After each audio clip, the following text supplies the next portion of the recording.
Tuli ku mukutu gwaffe ogwa Standard News nenda Element Man muzzukulu wa Mugema nyongera okubibaza mwebale genda maaso n'okubeera nti mutugoberera. Tuli ku TikTok nga kwotadde ne YouTube. Kale gwe nno omulabi waffe genda onoonye Standard News osobola okubeera nga ogenda maaso n'okutugoberera. Nebaza mwenna abagenda maaso n'okubeera nti mutugoberera.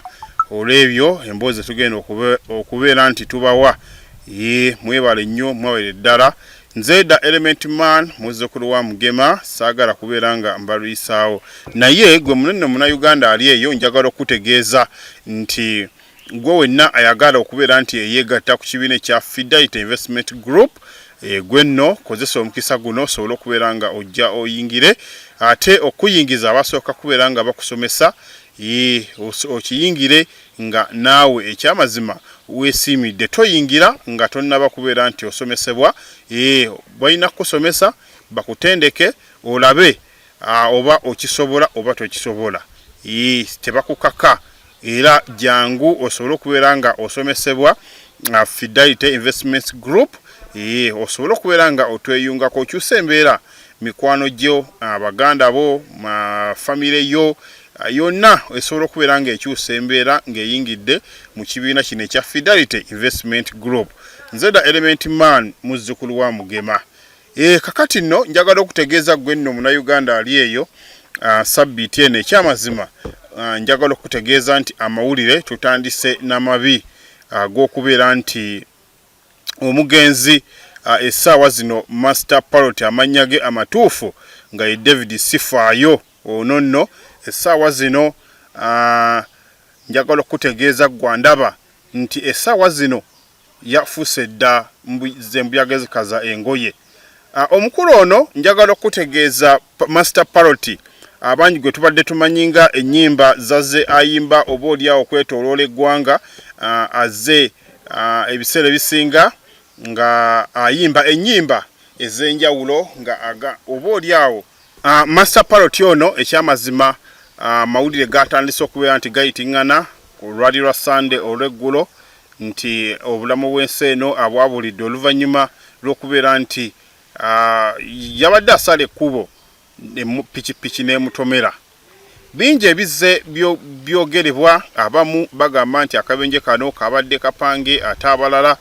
nti yabadde atamidde, ate abalala owa bodaboda oyinza okuba yakigenderedde mutomera. Kale byonna okufa bwe kubeera nti wekuba nti omuntu wekiba nga kyekigendererwa kye omuntu aba afudde. Wabula njagala okutegeeza gwandaba oba oliawo Mr. Parrot mu mbeera oba oliawo gy'abadde alimu ekyamazima afudde munyiivu eri abayimbi banne. Master Parrot abangi gwe tumanyinga David Sifaayo afudde munyiivu eri abayimbi banne olw'ensonga nti Master Parrot atuusa akaseera wabeerera nti takyasobola na kufuna ssente za bodaboda ezibeera nka zimulinnyisa okubeera nti atambula, naye nga bayimbi banne ekyamazima oba oliawo abadde agamba nti bamuvaamu. Bino nno mbyogera gye buvuddeko nalikokko ne Mr. Parrot ono era nga ze zimu ku nsonga lwaki njagala okubeera nti mukyaza ku mukutu guno ogwa Standard News. Nga Master Parrot ono namusanga mu bitundu by'ematugga ne tunyumyamu naye ng'agamba era namusanga mu bbaala ng'atudde yeenywera ng'agamba nti nze kati kyekirabo nina okubeera nti neesanyusa obulamu bwange kuba okufa kw'olunaku kwanki. Era alinga eyagamba nti Master Parrot ono agenda kubeera nti ava mu bulamu bw'ensi eno ng'alinga ekintu kino akirina mu bwongo bwe nti essaawa yonna agenda kubeera nti ayawulira obulamu bw'ensi eno. Wabula n'aŋŋamba nti ekyamazima nze ŋŋanze ndi munyiivu olw'engeri nti bayimbi bannange sikyakuba bivulu, abamaneja baatuvaamu oba oliawo kati embeera nkalubya kyokka nga abantu ababalaba nti bo balowooza nti abayimbi baba ne ssente naye ng'oba oliawo tebalina ssente. Ye Master Parrot era kinnumye nnyo okubeera nti ekyamazima afudde sinnaba kubeera nti mukyaza naye ng'enteekateeka ebaddewo eri okubeera nti omukyaza okusinziira ku bigambo bye twayogera naye ng'aliko mu kabaala akamu yali azze kubeera nti akuba ku badigize emiziki ne tunyumyamuko era nga ze zimu ku nsonga ze nti ebivulu kati tebikyaliwo nnyo, tebakyamuwa nnyo bivulu binene nga we kyali edda, naye nga kati mu kaseera kano agenda maaso n'okubeera nti ye ng'omuntu yeeyiiya era watuukidde okufaaniriza nammwe mwakirabye nti yabadde asala kkubo ku kabooda naye nga bano abantu baffe the legendary balina okubeera nti babadde balina okubeera nga bakyusa ku mbeera olw'ensonga nti nga bo abayimbi ennyimba zaabwe zikyagenda maaso n'okubeera nti zitunda era nga n'okusa kati Master Parrot abadde awaafiridde nga ennyimba z'okugeza ng'ekikompola kikirikika maama muliro zonna ennyimba ezo zibadde zigenda mu maaso n'okubeera nti zikubibwa ku mpewo ez'enjawulo era ng'abantu badde basuubira nti omukulu ono ateeka okuba alina akasente kati nno Master Parrot ono okubeera okuyingira music industry ono ffenna tujjukira bulungi ffe ku mirembe gyaffe si kuba n'abaliwo essaawa zino abavubuka ffe ku mirembe gyaffe gye twaliwo nga twakatandika okubeera nti tutegeera ssaako n'ekulisa gye tugenze tukola Master Parrot ono njagala okutegeeza ggwe yagenda mu maaso n'okubeera nti yeesogga ensiko eby'okuyimba yatandikira mu kibiina ekya Firebase bano nno mu Firebase muno mwalimu abantu bangi omuli ba Bunjoman, Banjoman, Weatherman, Bobby Wine ne Bebe Cool ebiseera baali bakwatagana nnyo ne Bobby Wine mu budde obwo Buchaman, Genomegadi, Bunju Bantoni rigimu eyo ndowooza mwenna abasinga amuteeka okuba nga mugimanyi olw'ensonga nti Master Parrot ono yagenda maaso n'okubeera nti ayingira oba ayeesogga mu kibiina ekyo okugenda maaso n'okubeera nti aweereza bannayuganda oba okubakubira omuziki era nga mu luyimba lwe olwasookera ddala nga yakegatta oba oliawo mu kibiina ekyo yagenda okubeera nti nga oba oliawo mu kibiina kino ekya Firebase yatandika n'oluyimba lwe bayita ekikompola ffenna tulumanyi bulungi oluyimba luno luno olw'ekikompola lwagenda maaso n'okubeera nti lukuba mu mwaka gwali gwa 2000 eyo era we yeegatta ku gundi eno bw'atyo n'atandika okubeera nti bakuba oluyimba luno bwe yakuba ekikompola nazzaako kikirikika nazzaako mama wabala kale n'ennyimba n'endala nnyingi nga muliro ate muliro ono bw'atyo n'agenda mu maaso n'okubeera nti aluddamu n'omukulu Mickey Wine era nga mukulu ono abadde enkuba ye ya dancehall and afropop musician era nga mukulu ono yayatikira nnyo mu mwaka gw'2000 awo nga gwakatandika nga buli omu yeegomba okulaba ku Mr. Parrot olw'ensonga yali agenda mu maaso n'okubeera nti akuba ennyimba oba oliawo ezagenda mu maaso n'okubeera nti zikubisa oba zikuba bannayuganda omubabiro kakati nno Master Parrot ono bwe yafudde bingi ebize bibeera nga biyitiŋŋana oba bingi ebize byogerebwa ku nfaaye ng'abamu bagamba nti omulambo gwe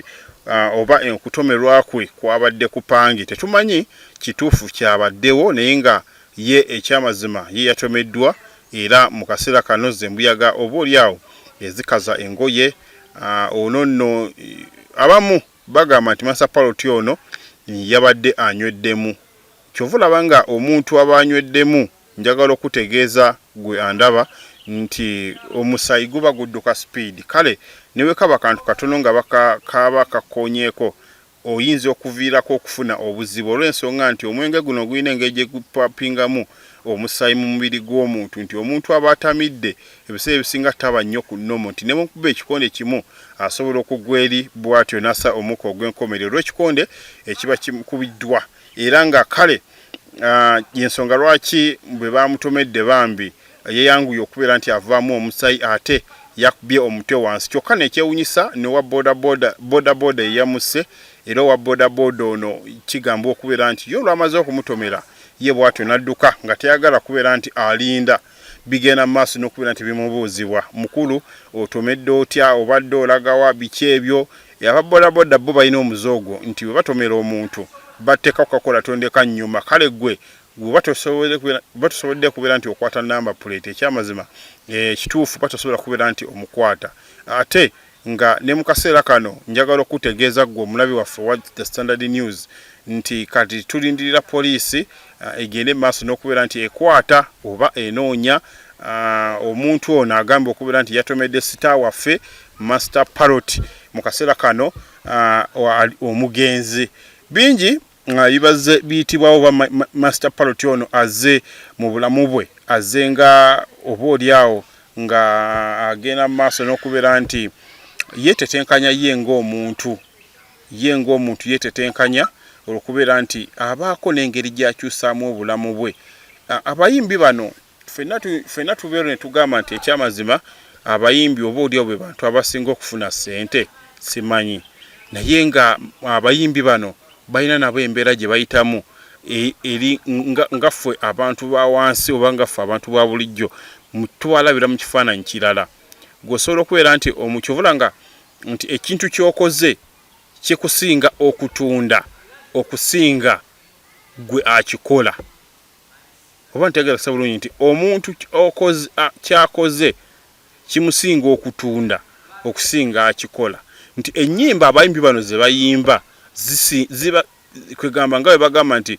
esobola okutuula mu mmotoka dusobola okutuula mu mmotoka y'omugagga kyokka nga gwe nannyini kyovuga mmotoka. Olimba lusobola okutuula mu nnyumba y'omugagga alina kalina oba alina omugagga kyokka nga gwe nnyini luyimba osula mu kasiisira. Byeyo nno oluusi zembeera ezigenda zibeerawo ffe abamu ne tugamba nti naye omuyimbi ono ddala alina ssente oba talina, nga n'abamu bagenda mu maaso n'okubeera nti ekyamazima babeeraawo oluusi nga nabo beebuuza oba tukole tutya naye nga okusinziira ku mbeera eyo abasinga bo bagamba nti abayimbi bano bagamba nti bo baba ne ssente naye ng'ekyamazima abamu baba baziina ate abamu baba tebakola ki, abamu tebazayina. Master Parrot ono lwafudde wazzengawo ebigambo ebiyitiŋŋana ebigambo ebyogerebwa nti atwalibwa ku National Theatre. Kyokka National Theatre naye simanyi buzibu ki buli ku National Theatre. Wakyaliwo okusika omuguwa wakati w'abayimbi abafa n'abantu nti bwe bafa National Theatre ebiseera ebisinga oba ebafukira kayinja mu ngatto. Twawuliddeko nti baganda famire y'omugenzi abadde baagala kumutwala ku National Theatre Master Parrot, naye ate ekyamazima nga waliwo okusika omuguwa wakati waabwe ne National Theatre. Tukimanyi bulungi nti National Theatre eno abayimbi we bakuŋŋaanira era abayimbi we babeera mu biseera byabwe. Naye omuntu ali eyo yeebuuza ddala ekituufu National Theatre eno yaani? National Theatre nayo kigamba okubeera nti erina management era nti engeri okufa gye kugwa obugwi kati oluusi bagenda okufa oba oluusi nga waliwo ebyemizannyo oba oluusi nga waliwo ekintu ekirala kati nga omuyimbi kino kyo engeri gye kiba kigudde obugwi ate nga bali bo bagenda mu maaso n'okubeera mbu bateeka ebyo nno bye bimu ku ebyo bye twagezaako okubeera nti tunoonyereza nti buzibu ki ddala obuli ku National Theatre. Omuyimbi buli waafa wasooka kubeera okusika muguwa era nga ye reason aba National Theatre bano gye bawa nti kuno okufa kwo kujja buzi ate buli lunaku lubaako n'entegeka olwo eyooyo omuntu aba akoze eki. Tubula nga waliwo ku muyimbi gwe batwalako ekkololo oba yalyani waliwo omuyimbi gwe batwalako ekkololo okubeera nti bamukungubagira ne bava ku National Theatre. Kati yensonga lwaki nakino oba oliawo bagenda maaso n'okubeera nti baleetawo obutakwatagana wakati waabwe management ya National Theatre saako ne management ya oba oliawo eya ekitongole ekikwasaganya abayimbi oba kikulembera Eddie Kenzo. Naye Eddie Kenzo oba simanyi nakumanya oba Eddie Kenzo oba yakikulira oba si yakikulira. Byonna tujja kugenda maaso n'okubeera nti tubinoonyerezaako. Era nga mu kaseera kano njagala okutegeeza gwe atulaba nti byonna naddala abayimbi bano tugenda kubeera nga tubibawa ate tubibatuusaako namwe mugende maaso n'okubeera nti mubinywa. Master Parrot iteekwa okuba nga agenda kuzikibwa lunaku either olwokuna oba olwokutaano kwezi ennaku ebbiri kwe kuli olunaku lwe bagenda okulonda lwagenda okubeera nti agalamizibwa ku bijja by'abajjajjaabe era nga bwe twogerera kati enteekateeka ez'okumukungubagira zigigenda mu maaso naye nga leero lwalina okubeera nti asula ku ejjo lye yasuzeeyo ku National Theatre era alina okubeera nti alina okutwalibwa mu kyalo gy'agenda okubeera nga aziikibwa. Gwe wenna atulaba ku mukutu gwe waffe guno ogwa The Standard News nze Element Man muzzukulu wa Mugema. Byenno ebya Master Parrot wetu bibadde nti abadde musajja mukalabakalaba oba oliawo nga wadde nga embeera eno yazzeewo naye nga ebimu ku ebyo abadde agenda maaso n'okubula nti atetenkanya obulamu bwe nga ye omuntu okubaako n'engeri gy'ayiyamu obulamu bwe naye nga njagala okutegeeza nti omukulu ono afudde munyiivu olw'engeri nti abayimbi banne babadde oba oliawo tebabaako ngeri gye bamuyambako. Ffenna tujjukira bulungi Master Parrot we yavaako ne baagala okubeera nti bamutwala mu rehab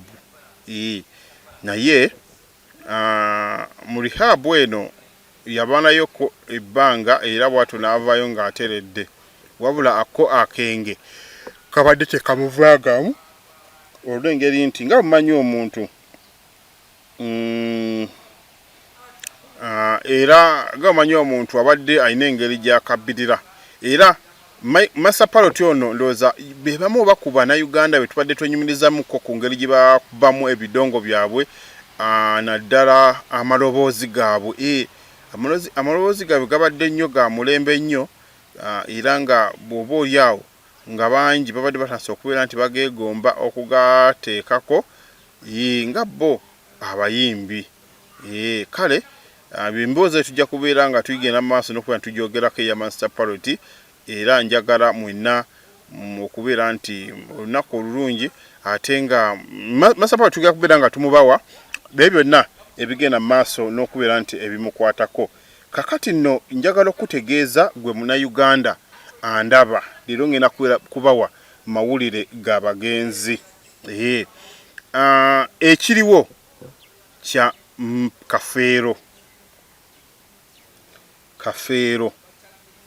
Kafeero ono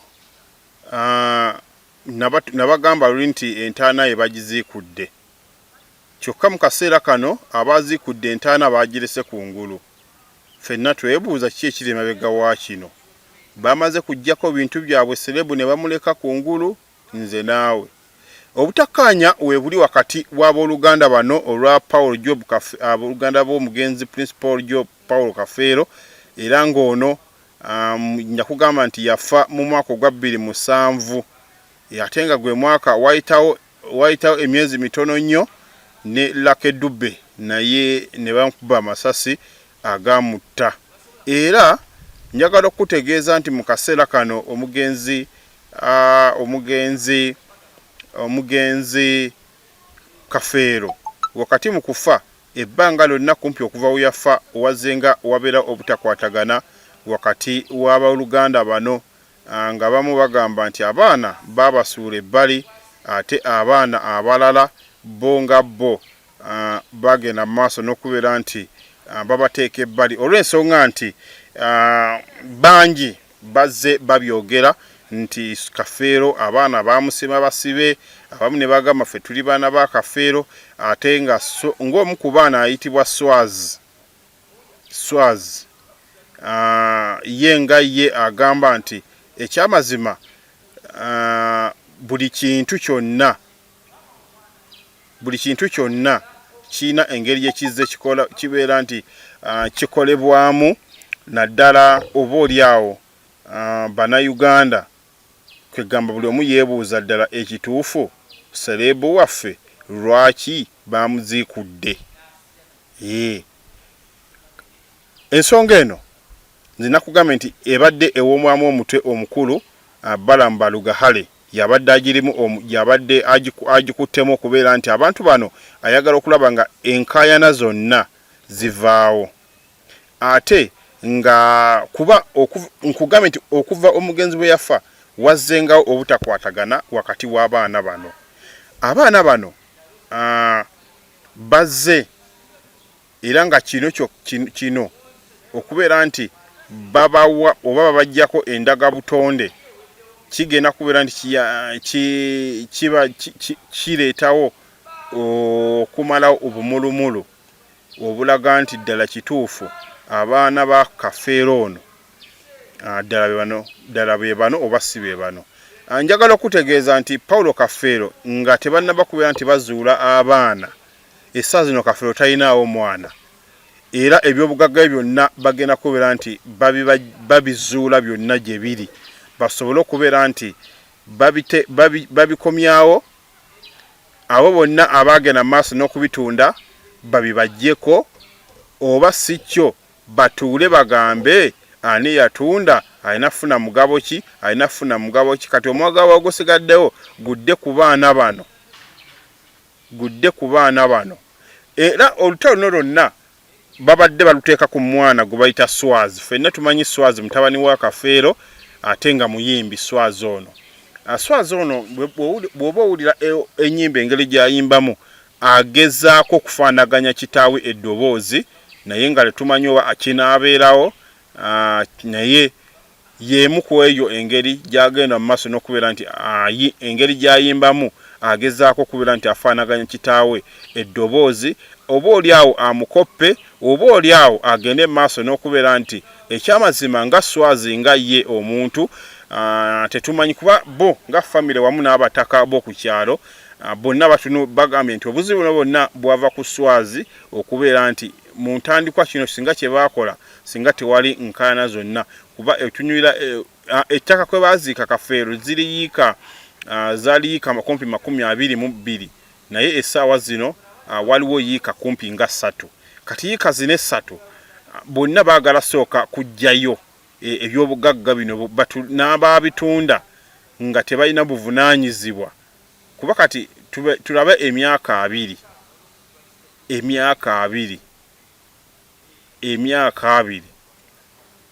paka nakati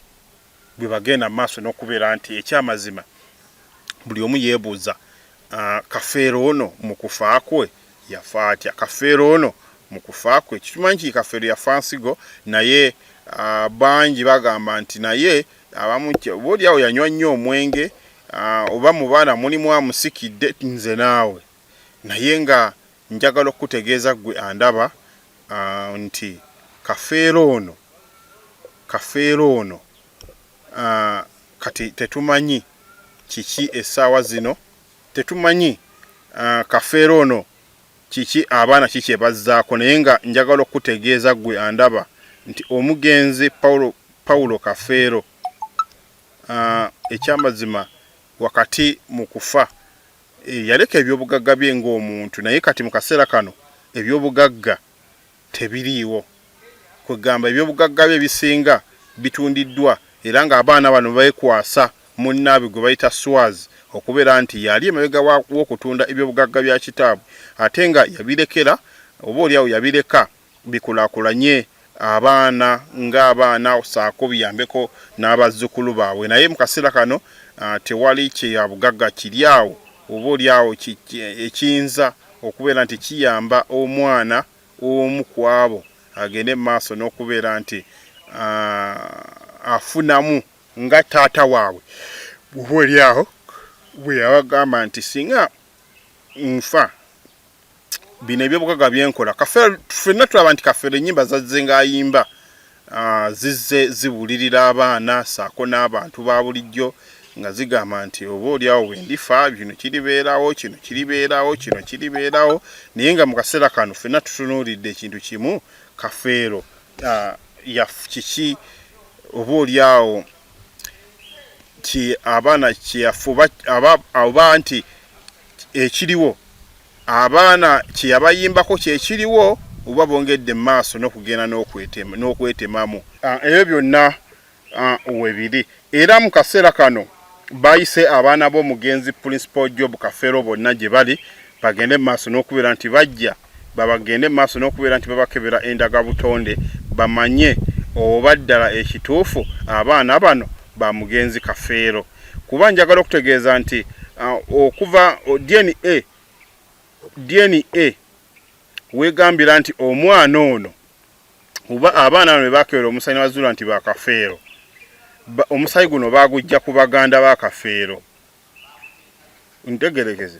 omusayi bagujja ku baganda b'omugenzi kafeero kwe bajja ne bakebera omusayi kati bwe kiba kiri nti singa omwana biri wakati wa mirundi ebiri singa omwana ono gwe bakebera omusayi muganda wa kafeero bwabanga yazaala abaana bano oba sikyo nga n'omwana ono gwe bagamba oba omwami gwe bakebera nti muganda wa kafeero bwe kiba nga sikyo nga naye tazaalibwa mu makaago bya bintu bibiri songa kali kye balina okukola omugenzi ennyini kye bakoze kubeera nti bamuggyako omusaayi bakebere ekituufu basobole okubeera nti bamalawo endooliito zino zonna ezigenda mu maaso nti abaana ba kafeero ddala abatuufu be bano. Njagala okutegeeza gwe andaba ku mukutu guno gwa The Standard News nange da Element Man nti kafeero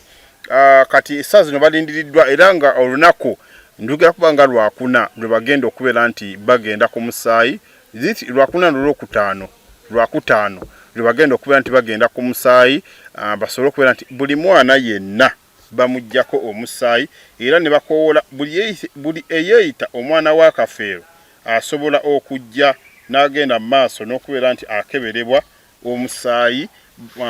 embeera etambula oba embeera egende mu maaso olw'okubeera nti buli muntu yenna oba oliawo waali singa abeera asobola okubeera nti aggyibwako omusaayi abeere buli muntu abeere nga aggyibwako omusaayi abaana basobole okumanya ekituufu ekiri ku kitaata waabwe oba yabazaala oba si yabazaala. Bingi ebizze bibeerawo era buli omu amatu oba buli omu ensobi ne bagiteeka ku mwana gwe bayita swazi era nakati bo bagamba nti aleese bino byonna teri mulala ye swazi. Swazi gwe balumiriza okubeera nti yaleesewo embeera eno yonna mu kaseera kano y'okubeera nti nga bo mu kifo ky'okubeera nti batambula obulungi okuggusa ensonga zino naye ate nga ye swazi yafuuka nakyemalira okusinziira ku booluganda ba kafeero oba okusinziira ku baana ba kafeero nti swazi yafuuka nakyemalira. Ffenna njagala twebuuze poliisi yagenze okubeera nti eziikuula omugenzi ono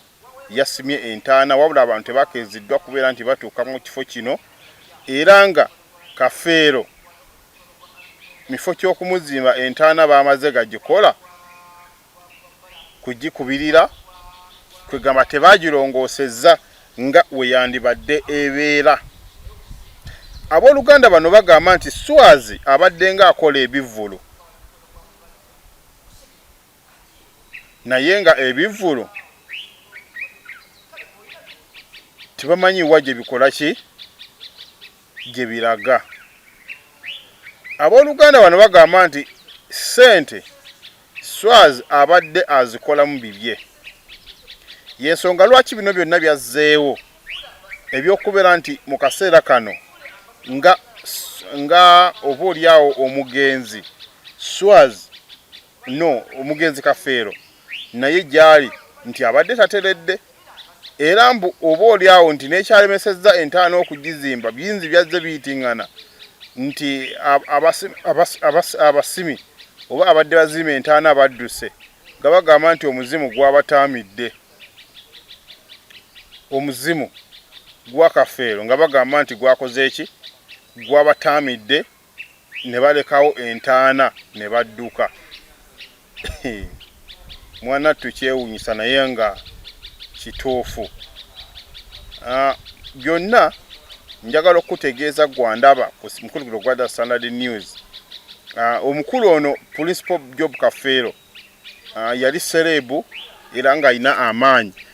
eri bannayuganda abanuganda bali bamuwuliramu nnyo naye nga kati essaawa zino buli omu yeebuuza kiki ekiddako eri abaana b'omugenzi ki ekiddako eri omugenzi Paul Job Kafeero. Byonna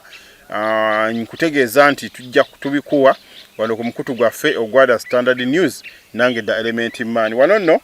sigenda kubeera nga nsukkawo era njagala okubategeeza nti buli kimu ngenda maaso n'okubeera nti nkibawa era nga mu kaseera kano njagala okutegeeza genda maaso subscribinge o likinge ate ofune emboozi zonna zetugenda maaso n'okubeera nti tukuwa mu kaseera kano mu kadde kano. Buli muntu agende maaso n'okubeera nti ekyamazima gwe nga gwe Munnayuganda atulaba osobola okubeera nti otugoberera tuli ku TikTok nga kw'otadde ne ku YouTube ku mukutu guno ogwa Standard News nange da Element Man muzzukulu wa Mugema. Mukama abeere nammwe.